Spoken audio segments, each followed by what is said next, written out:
Hey guys, Paul and here. Paul and Chris back again for another episode of the Insight Sessions. We got through the last one super quick, so I'm like, why don't we do another one, Chris? And Chris is like, absolutely, sure thing. So, in this episode, we're going to be talking about Google AdWords. So, we spoke about Google AdWords briefly in the last campaign, and thought it made sense to talk about it again. So, Chris is like, you can do all the talking in this one, Paul, if you want. So I'm like, sweet.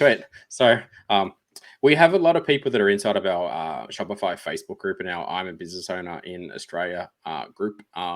And they come to us, we're like, and we start managing their Google AdWords campaigns. And obviously, with all due respect, a lot of people have had a great crack and they've got some great results. Some of them have just like fluked it and they're doing really good things. But there seems to be a bit of a trend happening more so lately that a lot of these people are using Google AdWords smart shopping campaigns. Now, you can optimize them and you can do certain stuff to them to make them perform better, but largely you're pretty much going, hey Google, here's my $2,000 a month to spend on promoting all of the products on my website. Can you just make me sales? Now, it's basically gambling. Like I said, there is a lot of customization you can do, and the reason I wanted to speak about this particular on this particular insight sessions was because that one of the first things we basically do is we come along and we break out all the top performing categories and groups and products and product groups and the manufacturers and stuff, and we build them into their own ad groups so that we can actually get proper data for those campaigns. So say, for example, you sell shoes and you sell Nike and you sell Adidas and you sell Reebok or whatever.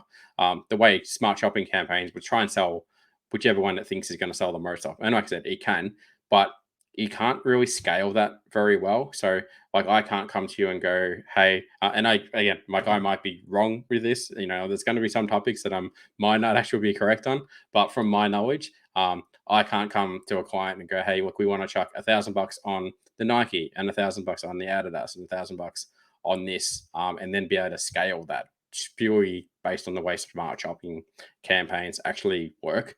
And the reason I wanted to talk about that on here as well is because, as Chris touched on last episode, is that Google can come along and just change the goalpost completely, overnight. So you can have a smart shopping campaign where you're crushing it for, 2, 3, 4 months or whatever, and you're putting in $1,000 and you're getting a 6x ROAS, so you're getting 6K back, and then it just falls off the cliff, and then you're like, well, hang on, what do I do? So, and because you've built the campaign using the smart shopping campaign as opposed to the way we build it based on like an ad group and then get very granular based on, all the stuff that you want to get into there, then you can scale that much quicker, and you kind of know where stuff is dropped off as well. So you can come along and you can go, all right, cool. Nike was killing it. Oh, hang on. Nike's now running ads for themselves.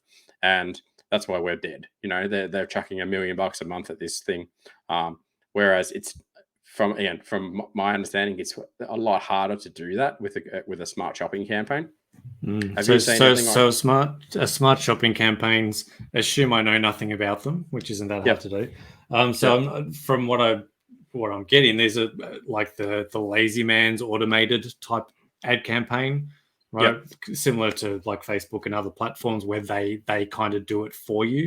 And it's like, I don't know what I'm doing, so I'm just going to put my image on and it's going to go off and kind of use all of its own smarts and data and analytics in the back end and make some assumptions for me based on what it thinks is best for me, rather than me programming that in, saying this is actually what I want to sell and who I want to sell it to. Is that the distinction? Yeah, it's kind of like people who do a Facebook ad, and they will let's just say they put a product on Facebook and they go boost post to males that are breathing, that live in the world. They know how to use a computer, and then Facebook and its algorithm will go, all right, cool. We reckon people that are like 43 like Chris that, kind of fit and bit of a nerd and blah, blah, blah. And, he's into this and that. We think he might like our product. So we're going to show him the ad. And then they're going to show an ad to me, someone like Paul, that's pretty similar to Chris, except not fit, and then you kind of fluke it. Whereas obviously with Facebook ads, you can go, hang on a second, I just want to target 40 to 43-year-old guys that are, wear too much black and, that are into this hobby, and you can get super granular. And it's the same kind of thing you want to do with smart shopping campaign. So it's like, this is the product I actually want to push to this audience, to, at this time, in this state, in this location, et cetera, et cetera. And then I can scale that. So again, you can't do that well with smart shopping campaigns. So you kind of, again, this all flows into what I was talking about on the last episode of, you need to be able to control what you do, and you need to be able to have the data to be able to scale once you know what you're doing as well, and you know what converts as well. So makes sense. So is this something that agencies tend to set up just because they're lazy, or is this kind of the do-it-yourself version of sort of PPC on Google? Yeah, the do-it-yourself guys can always do it. So we've taken on like 10 clients in the last month or so, and they're all doing it. Half are doing well, half are just like going, I spent like $5,000 for 2 months, I got nothing. You know what I mean? So I'm like, okay, and that's the catch, isn't it? It may work, it may not.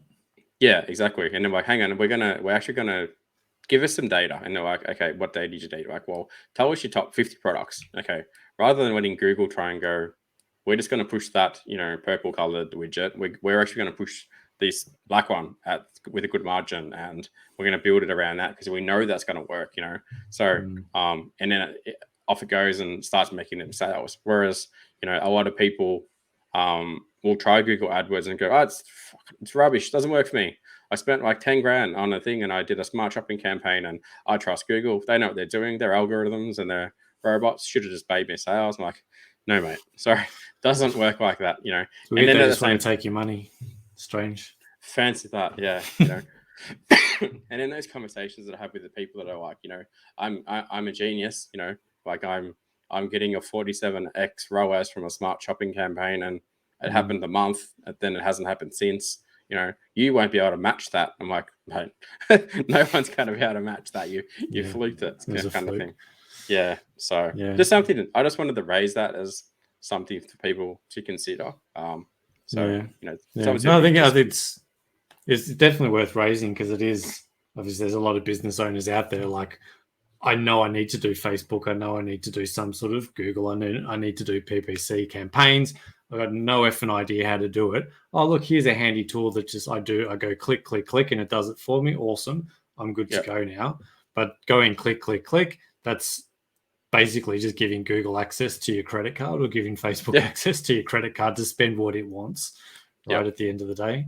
And you may or may not get results. So I think it's super important, because these platforms obviously want to make it easy for people to do that stuff. And sometimes it is easier, but there's that catch that it could cost you a lot of money for not a lot of return. These platforms want to make it as easy as possible to spend as much as your money as possible, with the hope that you stick around long enough and then it does work, whereas like companies that do this properly go, well, if we don't perform, we don't have you as a customer. So we need to do this properly. You need to do this properly, even if you think like 2, 3, 4, 5 years from now, like an investor comes along in your business and they're like, we want to chuck $100,000 in your business. Like, how are you going to spend our money? They're like, oh, we're going to chuck $50,000 into smart shopping, and go, all right, you're going to just gamble with our cash, mate. Well, maybe we'll just go to the casino instead. So just something to consider, No, very, very fair point. It's a place people can get caught out, right? So important to bring it up, I think, for people that are new to this stuff and have no idea, and that's why this stuff exists. But it can be a black hole. Yeah, exactly. So we'll wrap that episode up there. And then, as always, we'll be back next week. But if you like this episode, even if you have any comments, good, bad, whatever, we'd love to hear it. And throw it in the Facebook comments below, or chuck it in our YouTube comments below. Whatever you want to make a comment on, go for it. It's good. We appreciate it. So, should we continue, or should we give up the ghost after episode 5? Yeah. Nah, cool. Hopefully there's some value here. So we look forward to seeing you. We're just going to keep filming anyway. Hopefully you guys are getting some value, and we'll see you on the next one. That was good, mate. We'll catch you on the next episode.